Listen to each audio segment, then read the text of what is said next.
Hi, everybody. I'm Candid Stanisci, and welcome to CFL Talk on the Spanglish World Network on Zingo TV channel 250.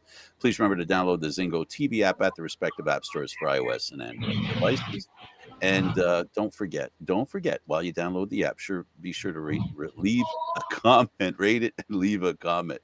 Um, anyway, um, I'm still freaking out over what happened this weekend, and I'm sitting here with I just want to make this clear, folks. Okay, I don't want anybody to misunderstand this. I'm sitting here with two Dallas fans, so I'm in a tough spot here. We're not just I Dallas don't fans. We are know about the suffering morning Dallas as far fans, as we've Frank. had more than a day, gentlemen, to work past it. Maybe we should get the we'll get the CFL stuff again. We'll save the best for last. We'll do the CFL at the end. So Dallas loses a game that everybody thought they'd win, and some of their fans were ready for a trouncing. Um, Actually, the opposite happened. I'll start with you, Dave, since you have seniority on this show. Um, Start off the conversation about what happened to Dallas. What happened is that was a team that was not prepared for the game on all Um, facets of the football Mike's off, David. coaching. Oh, am I on? Can you hear me? Can you hear me, Eduardo? Yes. Okay. Yeah, Is it me or is it? that was a team that wasn't ready to play. The coaching staff wasn't ready for what was thrown at them. Oh, The defense wasn't ready. The offense wasn't ready. Just, I think what it was, and you might have been right a little bit here, Frank, in that they looked at an opponent that, didn't have a good record, but it was an opponent that was getting confidence at the right time. I think Dallas they didn't take it seriously enough because they didn't take note of the problems that they were having during the regular season, winning on the road, beating good teams. Like I think they were kidding themselves in thinking that they were going to be able to walk through that matchup against the Packers without any problems. Eduardo? I mean, it was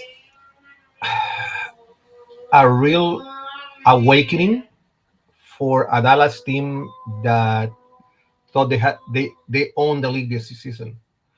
I think that, and where the issue to me was, yes, there were defensive issues. I have to accept that, but the issue was that there was no offense. the The strategy wasn't there for this team. Dak Prescott thought that over the air was going to be a solution to beating the Packers. No, you you have to use what has worked the whole season, and the whole season what has worked is the ground game. Uh, and if you are not going to execute, you are going to get hurt, and that's what happened to Dallas. And it's sad that it happened at home. I think it will be an easier blow to the team if it was on the road, but to do it at home in front of their fans, uh, it was sad. It was really, really, really sad. Everything was there for Dallas to perform and give their fans something that they've been waiting for a long, long, long time. Well, they're waiting a little longer, and my review of the game is, yeah, Dak Prescott made a mistake or two, but the Dallas defense played much better all year. This year, this game here, this year they did it again. They just didn't play good football, and not just the defense. The offense didn't come through, but it was something that it's mystifying. I posted something as a joke. It was a Dallas Cowboy. I think it was Dak Prescott with a maple leaf emblem on the side of his helmet. Because to me, I think there's a definite affinity. I mean, the Leafs and the Dallas Cowboys have the same problem. For some reason, they have some really good players. They have a really good season, And then something happens in the playoffs where it's like they forget how to play. And I don't know if that's coaching. That'd be the easiest answer for that kind of, it was a consistently poorly played game throughout the three phases, of the team, which does speak a little bit. Well, to me, it speaks of coaching because to play that poorly, and to Eduardo's words, where there was an inappropriate game plan, well, a game plan that didn't work, you'd expect a little more. I really think that Jones is going to look for a new head coach. He's got some heavy thinking to do. This is a guy who has, with the stadium, with the team, everything he's done has been top drawer. Just the only problem with the Dallas Cowboys is the finish is not top drawer. Well, I think what it is here, and like the Leafs and the Cowboys definitely have a lot of parallels in that regard, in where they're viewed as the top team in terms of, how much money they American bring in, the Canada. popularity, and things like that. I wonder too how much of that gets to the players' heads a little bit there, right? They build up this persona that they're playing for the Dallas Cowboys, so then there's a I wouldn't say a cockiness, but there's a Absolutely. mindset to it. And like people kept saying, "Oh, are you excited about Dallas this year?" And I'm like, I can't get excited about a team that hasn't reached a championship game, let alone, I mean, they've won playoff games. That's no longer the issue with this team. It's getting toward, within the grasp of the Super Bowl. They haven't even gone to that point yet. And they were talking about this team being a Super Bowl contender. Like, let's talk about this team becoming a contender within its own conference before you go out and say this is a Super Bowl contender. And I think the players, I think they bought in too much into the hype of their own hype. They should have been all about, we haven't done anything, we haven't proven anything yet. I think they got a little bit of that, and it was a wake up call. I even think the coaching staff got a little too wrapped up into it as well, because you know they when they got the NFC East crown, which many thought wasn't going to be possible with the way that the Eagles started their season. They things went their way against the Lions for them to do it, and then it just felt like everything was cruise control for this team, and that to me was the issue. Yeah, they I don't know, Eduardo, you want to piggyback on that call? Yeah, I mean, and I think it's an aura with the Dallas Cowboys as in the, and it has been, I would say, what, a decade now that. Try 50 years. It's been 50 years Well, no, since no, since no, the no. But Dallas. what I'm saying is a a bad playoff run has been for a decade now that they just don't perform at a respectable level. I am not saying supernatural, respectable. Uh, they get close to where they are supposed to be, to the comfort, to the NFC Championship. That's where I want to go. I don't want to go beyond that, and then we can think of the Super Bowl. But they get close to the NFC Championship, and it's like they demoralize. How many Super Bowls have they won? They're among the top teams in the in Yeah. the in the league in terms of Super Bowl wins, but again, that's in the past. For Long I past. haven't seen this team contend for a Super Bowl in my lifetime. Well, you're only 19, so don't expect too much. Just trying to be nice. but that's the thing, right? Like, we're getting on to what, we're going on 30 years. Yeah, I was born in 94. I'm going to be 30 this year, and I have not seen this team come close to winning a championship. Now, there have been teams, I believe, there have been Cowboys teams, I believe, had the makeup of a championship, and things hadn't gone their way. I look back to the thing that bothers me about the Cowboys. It's not that they lose because they weren't the better team. It's how they lose. So they get blown out, Yeah. and get blown out by the Packers at home. They lose that one game to the Packers because of the Dez Bryant catch that should have been a catch but wasn't a catch because of NFL rules. I think of the Tony Romo fumbling the field goal, the snap on the for the field goal that would have likely have clinched the playoff win for them there. Like it's the way they lose. They do it in the way that everybody can just everyone like makes it seem as if it's their like that's their Super Bowl. Seeing the Dallas Cowboys trip over themselves. That's what bothers me more than them losing is how they lose. Toronto Maple Leafs. Exactly. Same exact thing.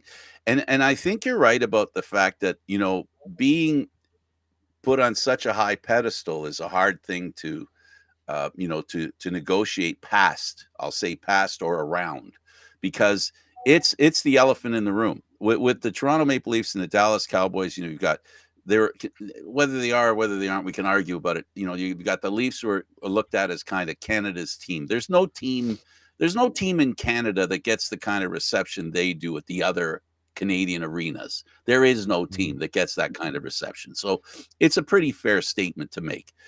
The same is true for the Dallas Cowboys. Wherever the Dallas Cowboys go, fanfare and excitement follows because they're the Dallas Cowboys. It's just they're so held up in high esteem that I think it's hard to imagine what it's like to be on a team that is supposed to do that. It's not even about my greatness that I'm going to win this championship or we're going to win this championship. We're supposed to win it because we're the Dallas Cowboys. We're the Toronto Maple Leafs. We're the best treated team. The Leafs have people that organize their stereo system in their home. I mean, give me a break. And I'm sure the Dallas Cowboys have comparable things where the players are treated so well, right? And so basically, the final thing I'm going to say is, and maybe it means you try too hard. Maybe you care so much, and it's not about not caring. It's not about Dak Prescott or anybody else on that team or in that organization. And all one has to do is look up at Jones in the booth, and you'll get an idea of disappointment, the pain and suffering. And the worst thing of all that Leafs and Cowboy fans, it's when the organization doesn't know what he looked like. He got hit by a train, has no idea. He had no answer. He just was, oh, what the heck just happened? And that's what makes it a problem, is The, that to resolve that. the problem, Frank, and I'll tell you what's the problem. And I always say it of the Leafs, and I always say it of Dallas. Until the fans stop showing up to the stands, until the fans stop showing up to the stands, that team will both those teams will never win a major championship because I hope you're wrong. I hope you're wrong, because when it comes to Toronto and Dallas fans, you'll have a hard time keeping them out of the stadium or arena. yeah, but it They, has to happen. If not, it's not going to happen. I get Look, that. I get that. the, the Your only points. the only chance that the Leafs had, and I hate to say this to the Leafs, but the only chance when they had a good chance of making it somewhere was when we were in the pandemic, because there weren't fans on the stands. They actually played they actually played well as a team consistently. Here's the one for me. The thing, what makes the Leafs and the Cowboys different, in my opinion, is you got an owner in Jerry Jones who is a senior, right? He's in his 80s. He's not getting younger.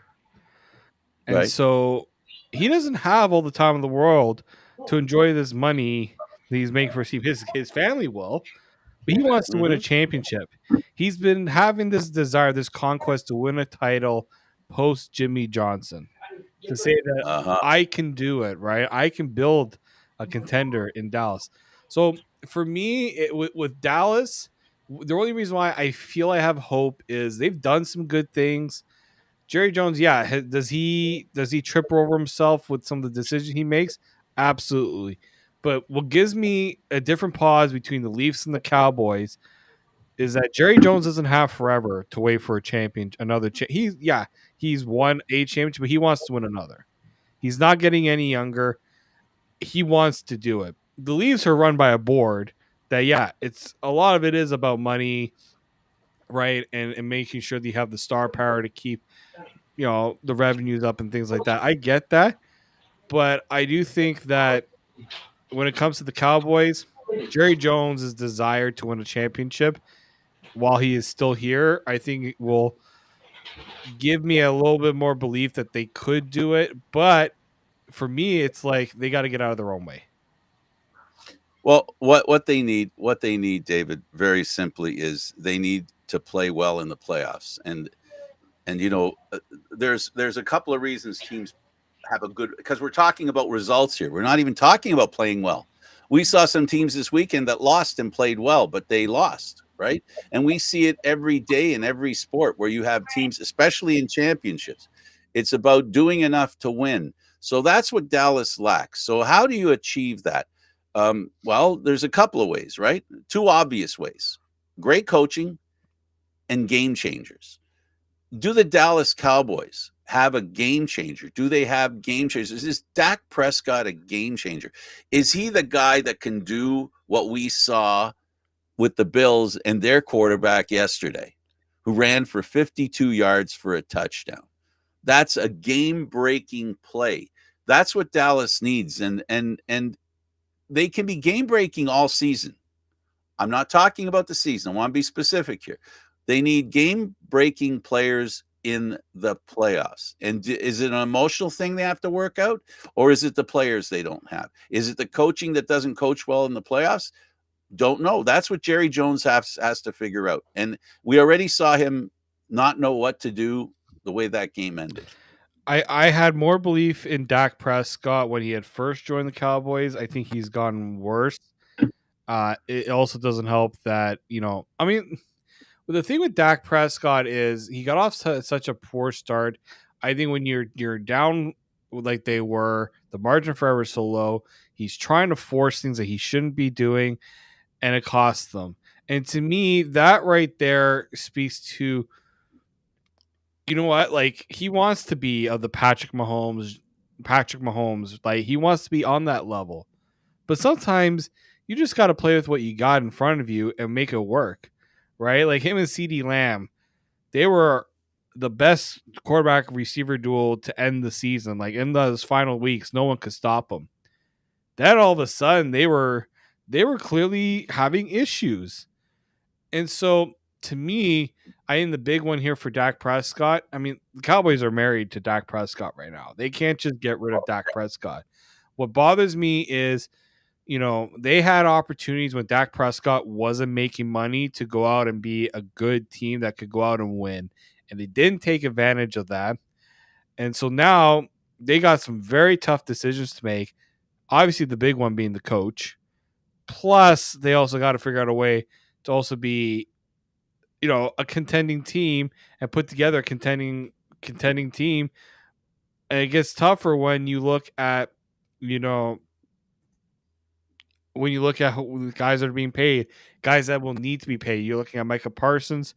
You're looking at CeeDee Lamb. Like, you got to make some tough decision. I guess the question then is, what it becomes is, we saw what Detroit did. They traded their starting quarterback, played against him this weekend, and beat him with a young quarterback they traded for. Is it possible there might be a quarterback like that out there somewhere that, the Cowboys could trade Dak Prescott for? Because it's the contract and it's his age and all that stuff. It worked for Detroit. Now, the story that I'm telling about Detroit will sound a lot better in a couple of weeks if they're in the Super Bowl. Right. So it doesn't, it's not very, this point I'm making doesn't shine very bright at this point, other than to say they won the playoff game that they were asked to play, and Dallas didn't, so you can change quarterbacks. We're beginning to see that quarterbacks, once they reach a certain level of talent, there's a lot of them up there. I mean, we every so often, you notice how there's a quarterback, Josh Allen, for example. The quarterback he was at the beginning of this year, you wouldn't have considered him in the playoffs. Never mind, starting and doing what he did yesterday in that game in helping his team win, especially by not making mistakes. Goff did the same thing for Detroit. Dak Prescott did not. And, it's getting to the point where they need a change, something, especially if a new head coach comes in, David. I see that head coach putting his stamp on the team, and he's going to have to do it in a way that sends a clear message quickly, because this is a team that doesn't have a long time to win a championship. They're not very young. No, like they do have some younger players, but again, it's a team. When you look at the NFC right now, there's opportunities to go out. Now you got Detroit coming up. Now you got the Packers coming up. Now you got obviously the 49ers are going to be there. Like, but there's opportunity for Dallas right now to really push forward for a championship. The problem is, yeah, they've squandered so many opportunities. You wonder if there's anything left in terms of, And does losing get in the way? yeah. But I do like, losing. and I'm not usually one to just automatically say fire the coach. But what is different this year and was different when they look, Jerry Jones didn't want to fire Jason Garrett for the longest time, but he fired him because Mike McCarthy was available. Right. Now you've got a couple of options available that Bill Belichick's available. Bill Belichick. Look, people ask me, would I want Bill Belichick? And I said, it really depends on if Bill feels like he can do what he learned, if he could learn from he did wrong in New England post Tom Brady, because that was a disaster. Like, to me, that the way he handled that was totally wrong. I think he wants to go to a team that has pieces to win, and he's the guy that's going to get them there. Personally, that's why I think a lot of people are pointing to Dallas as that team. They got the pieces. He could wear the white hat and ride in on his horse and save the day. Yeah. But the other thing too with Belichick is, he's got options. Dallas may feel like they could get him, but Bill might decide, you know what? I like Atlanta. We know Atlanta really likes him. Atlanta's looking for that coach to really change the culture. But yeah, if I'm Jerry Jones, look, you can't just hit your wagon on Mike McCarthy maybe learning from this, because yes, Mike McCarthy did win a championship. He's also had a lot of issues in the playoffs, right? You got to look at someone who's got a track record and knows how to build the culture to win in the playoffs. And personally, what I saw from the Dallas Cowboys in the Mike McCarthy era, that's not a guy who I think can get this team to a Super Bowl. Yeah, and when Tampa won the Super Bowl with Brady, it wasn't that Brady was the key to it. Brady recognized there was a good team there that he could work with. Yes. And it was an organization that was making a move for Brady because they are ready for a quarterback of Brady's caliber over the short term. And this is what I think, to your point about Jerry Jones, his age, wanting to win a championship again, while he's around. He's really interested in making that happen. And, I don't think there's a better option for him than Belichick. I think also, in fairness to the situation, we've seen a lot of really great coaches move on to another team, and somehow it seems like they left their good coaching with the other team. We've seen that a few times too, right? So it's going to be a tough call for Jones, and I think it's going to take him a while to get over what happened in that game, just by the look and then analyze how they lost, because before they decide what they're going to do, they got to figure out what they've got that they need to change on the team, right? And so make their moves according to that, not just change stuff and then throw the change into the team. It's got to be they've got to be smart about what they do here. And you're right about Belichick. He doesn't have a very good reputation. Once Brady went and a couple of their receivers retired and a lot of their players retired, he was unable to replace those players that left to create the kind of, tough team that he had all those years with Brady. And look, like, when you lose a Tom Brady, it's really tough to expect to not expect a drop off. But Belichick, to his demise, didn't make the right moves afterwards. Though maybe he saw the writing on the wall was with Brady and wanted to keep Garoppolo, but it sounded like the owner wanted to keep Brady around, so Garoppolo had to go. Um, they maybe I don't know who decided that Mac Jones was going to be the guy that they wanted to pick. You know, taking a kicker in the fourth round was something that he got a lot of attention for. So, like to me, that's what worries me about Bill Belichick for the Cowboys, even just for a lot of teams, is can he learn from what went wrong and not have that ego to think that he's the all savior and everyone has to kind of worship at what he wants to do. Yeah, I think a definitive thing, a thing that there's a parallel here. The player that made the most difference in New England wasn't a player that anybody that they picked thinking he was going to be a leader on that team. We don't need to remind everybody where Brady was drafted. And you have to make decisions around the draft table that help the team get better. We've seen that. We've seen it in Detroit. We've seen it stay in San Francisco, and San Francisco is not afraid to let go of people and keep getting newer and younger, right? Without losing a beat when it comes to playing really good football. I mean, they're the team that could have won the Super Bowl last year if it wasn't for the NFL not letting them have three quarterbacks on the sideline. Yeah, I mean, it's just so many things that you think about in those situations. So yeah, I mean, with the Cowboys, it's never a dull moment. I always tell people, being a Cowboys fan, you have to have the mental capability to follow this team because it tests you. Mm.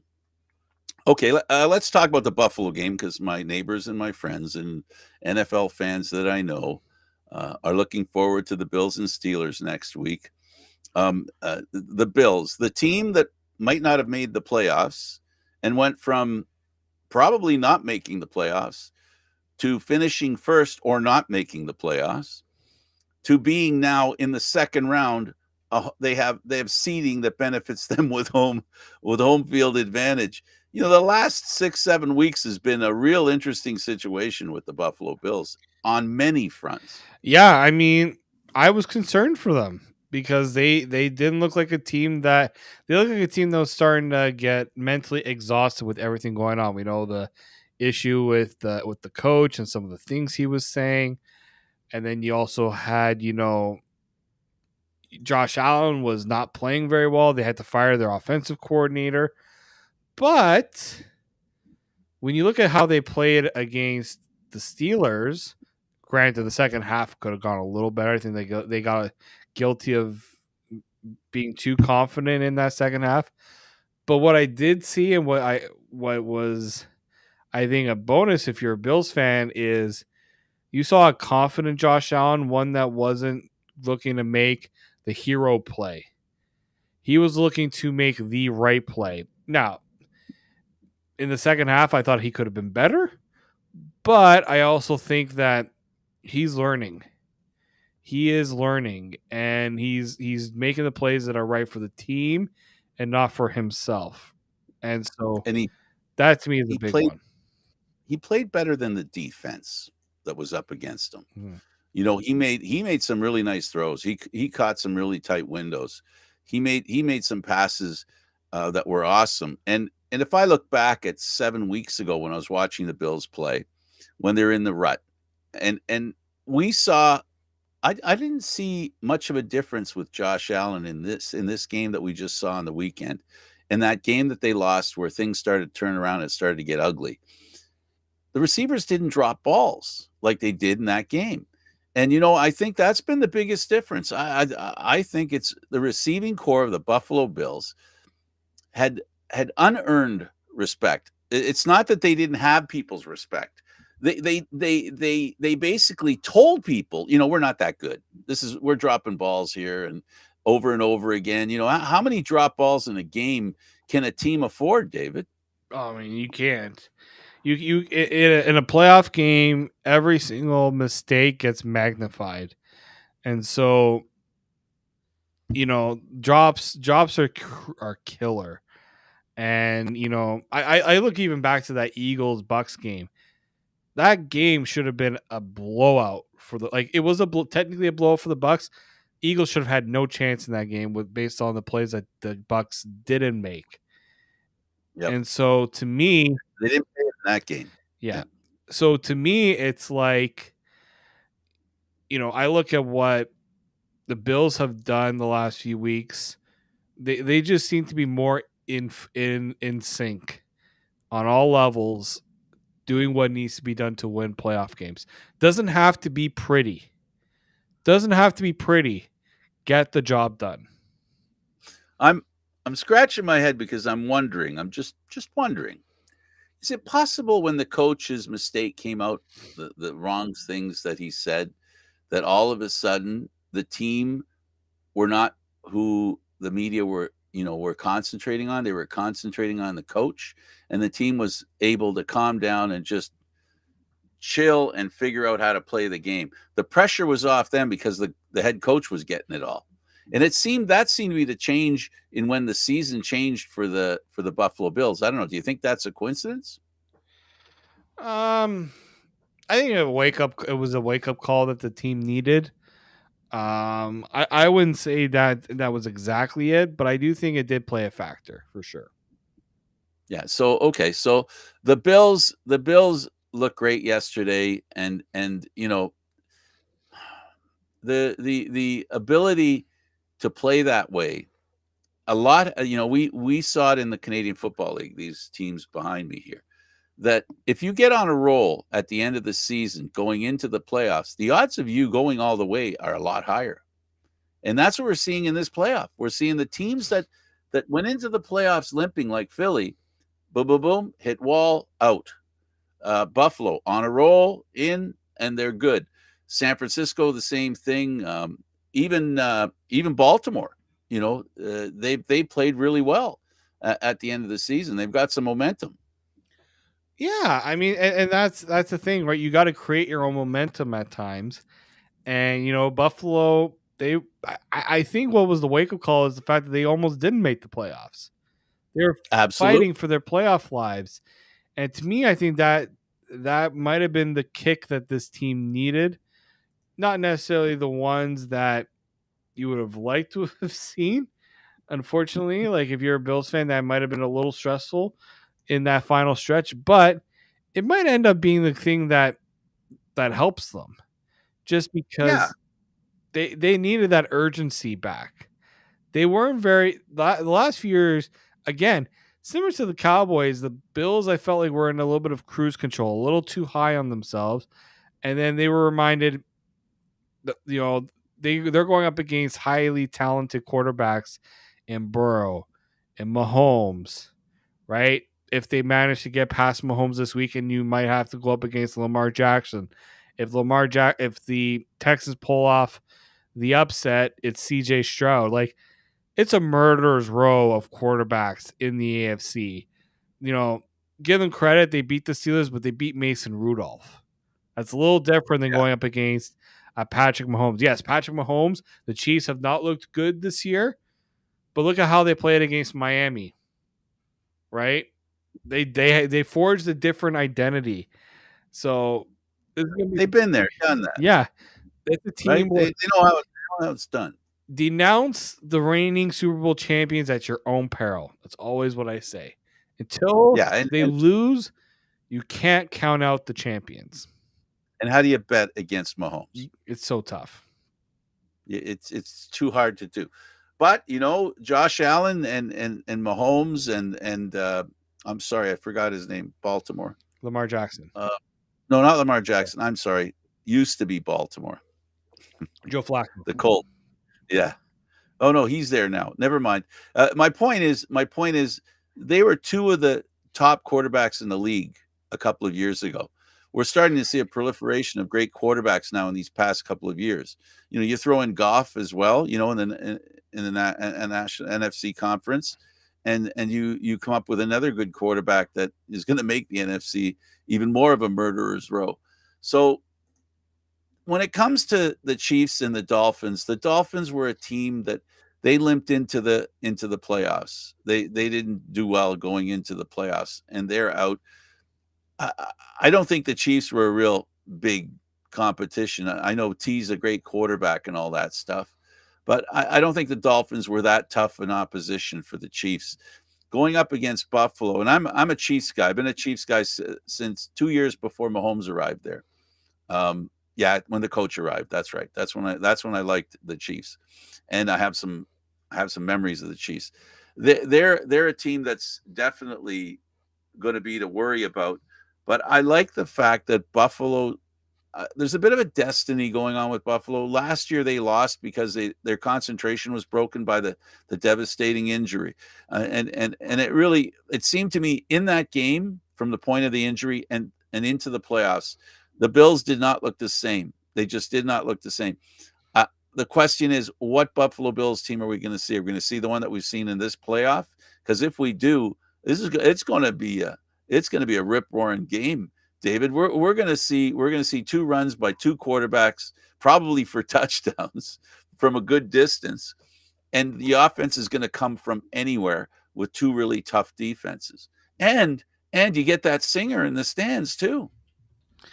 I think the big one here for Buffalo is you got to get pressure on Mahomes. You need Mahomes to not have time to make a move, right? To make that big play.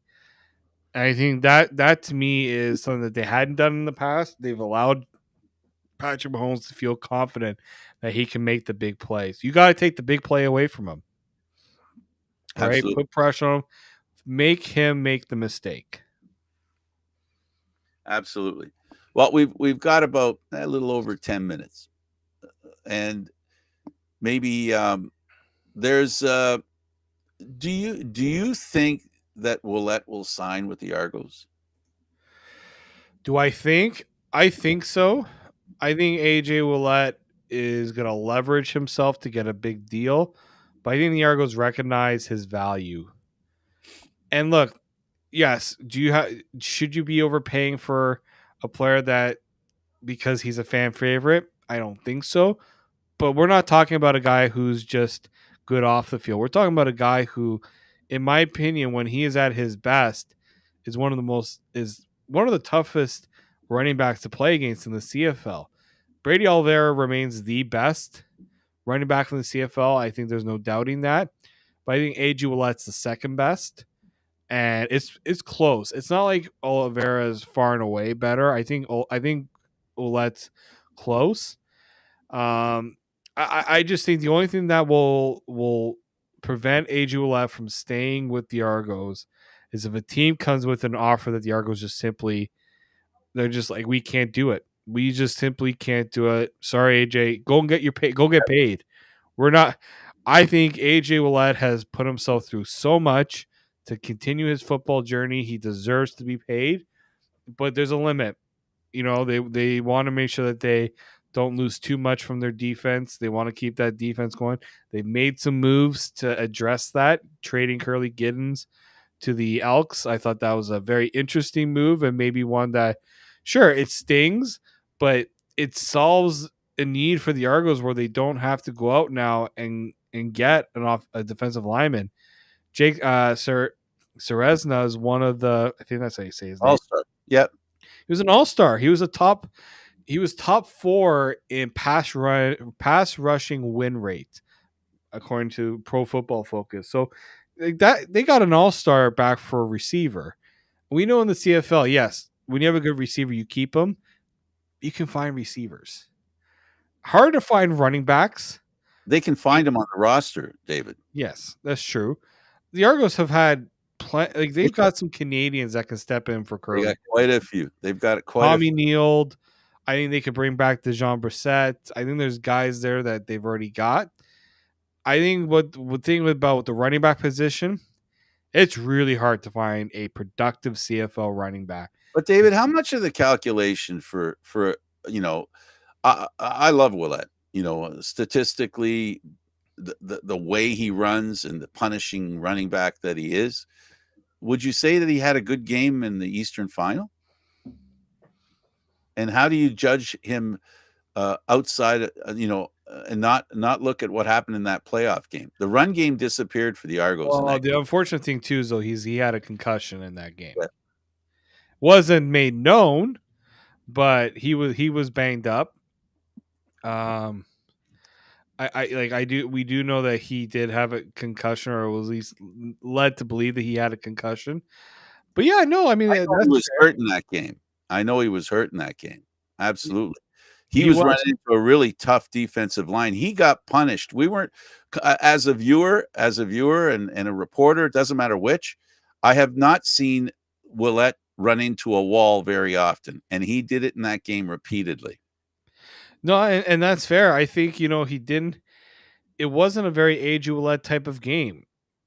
But what I've seen from Ouellette this year leads me to believe that this is a player that can be a game breaker and continue to be a game breaker. I know some people are worried about paying a running back. He's 28 years old. He's, if not the most dedicated to his fitness, right?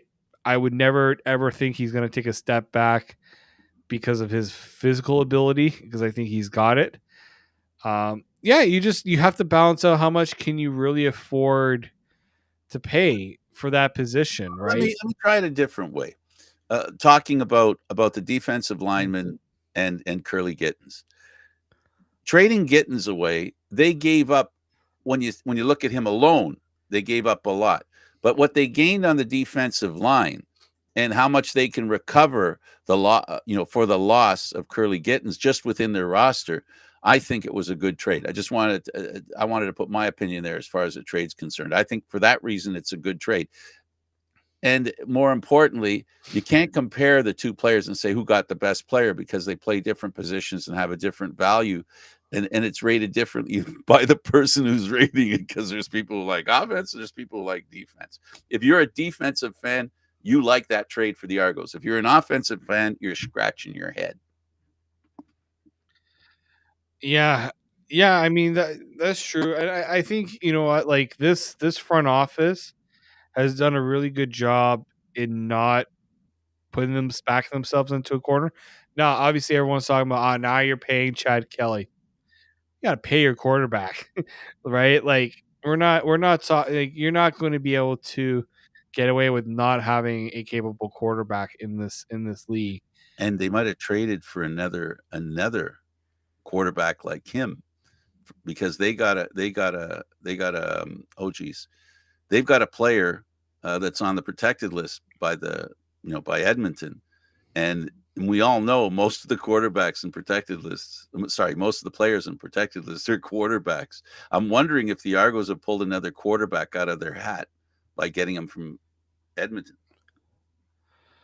I think the big one here for the Argos is, um, they've made it a point saying that, I mean, Pinball did say he would like to have AJ Ouellette back, but I do think that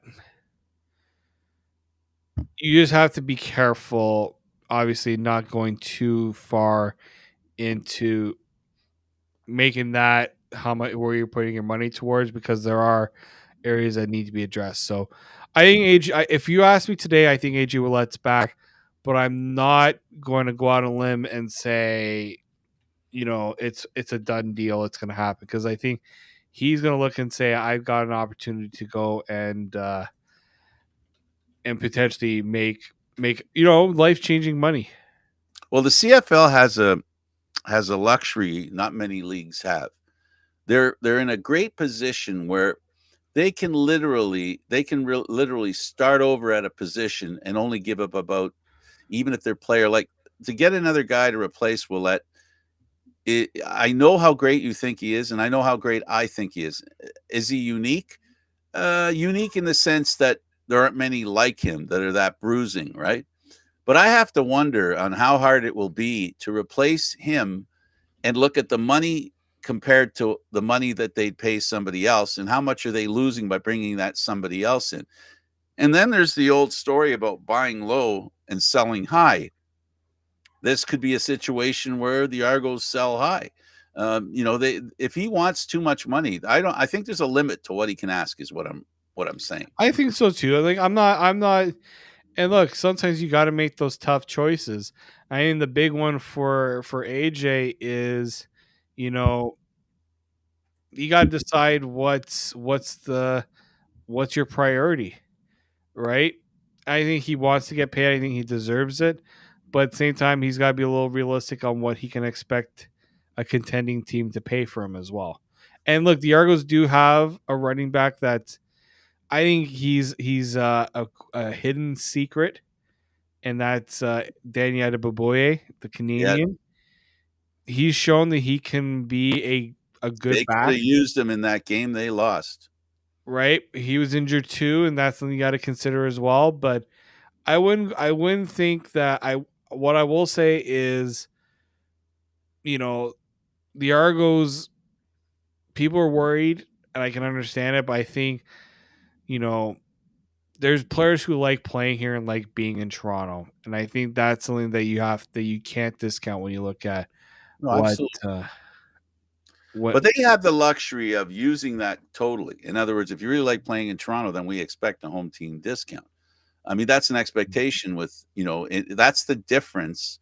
At least it appears to be the difference between the Canadian Football League and other pro leagues. The home team discount, even in the NFL, they can replace guys pretty easily. Look how quickly all the running backs basically went who wanted more money. They didn't get the money, and teams went. They went on without them. They just said instead of having a star running back, let's go with two, because that's been the newest thing that they've done. Now the Argos have done the same thing, and they need that. So the question is, yeah, I'll let you say the last word on. I hope they sign him.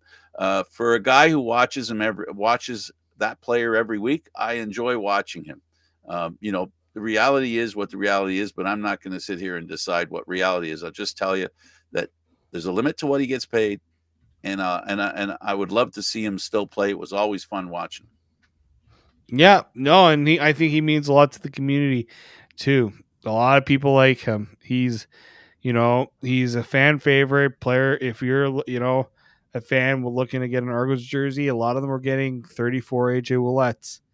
That Yep. he was probably one of the more popular ones. And that could lead to a bit of disappointment by those fans. I've seen that happen before, where the fans follow a player very quickly. I'm thinking of James Wilder, another running back that was much the same kind of running back. You know, bigger in height wise, not like a fire hydrant, like Willette, but taller, but just as hard hitting running back. But I wonder also how much toll that takes on the player. We understand it took toll in that game. I wish him good health. And the Canadian Football League next year is going to be very interesting. That trade to Edmonton. Edmonton, McLeod Bethel Thompson is a regular season beast. When it comes to passing, and he's got a guy now that understands how he plays. And we saw over the years, every time a quarterback comes, there are players that play and practice with them for a very long time, and then they show up together on the big team, and we see great things. So I think there's going to be great things in Edmonton.